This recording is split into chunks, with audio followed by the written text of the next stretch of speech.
মানুষকে ঠকানোর অভ্যাস থাকলে সেটা ত্যাগ করো, কারণ যাকে তুমি ঠকাবে সে ঠকতে ঠকতে একদিন শিখে যাবে, আর তুমি অন্যকে ঠকাতে ঠকাতে একদিন নিজে ফেঁসে যাবে।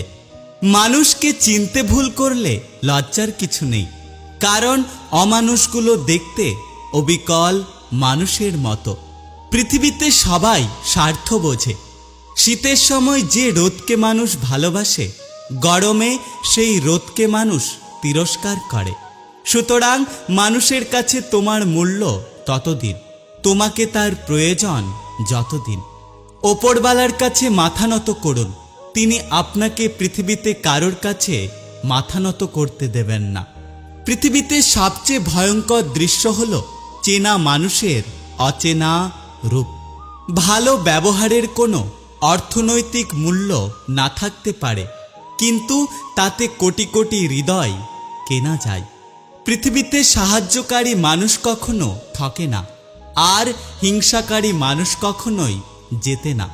প্রত্যেকটা মানুষেরই দুটো দিক থাকে, একটা প্রকাশ করে আর অন্যটা সবার থেকে লুকিয়ে রাখে। 10 বছর আগের আমিটা হয়তো সুন্দর ছিলাম না, তবে একটু হলেও সুখী ছিলাম। এই পৃথিবীতে একমাত্র সেই পুরুষ সুন্দর যে রাগের মাথায় কোনো নারীর সাথে কথা বলার সময় তার নিজের ভদ্রতা ভুলে যায় না। কারোর কাছে মূল্যহীন হয়ে থাকার চেয়ে দূরে থাকা অনেক ভালো, এতে অন্তত নিজের আত্মসম্মানটা রক্ষা হয়। এই পৃথিবীতে সৎ লোকেদের দুটো জিনিসের সাথে লড়াই করতে হয়, একটি হচ্ছে দরিদ্রতা আর অন্যটি হচ্ছে দুষ্টু লোকের চক্রান্ত। কিছু মানুষ আছে, তারা যতই কাছে থাকুক না কেন কখনোই আপন হয় না, শুধু আপন হওয়ার অভিনয় করে। বন্ধু হাজারটা নয়, একটা হোক, কিন্তু এমন হোক যাতে মুখের কথা নয় মনের কথা বোঝে।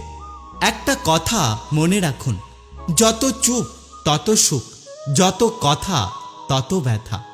নিম পাতাকে যতই মিষ্টি রস দাও সে তেতোই থাকবে, সেরকম কিছু মানুষের সঙ্গে যতই ভালো ব্যবহার করো না কেন তারা সবসময় খারাপ থাকবে।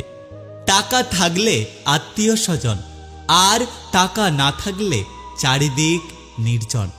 ওপরওয়ালা বলেন, এই পৃথিবীতে যে যা বলছে বলতে দাও। যদি তোমার কারোর কথা শুনতে হয় তাহলে তুমি সবসময় নিজের কথা শোনো।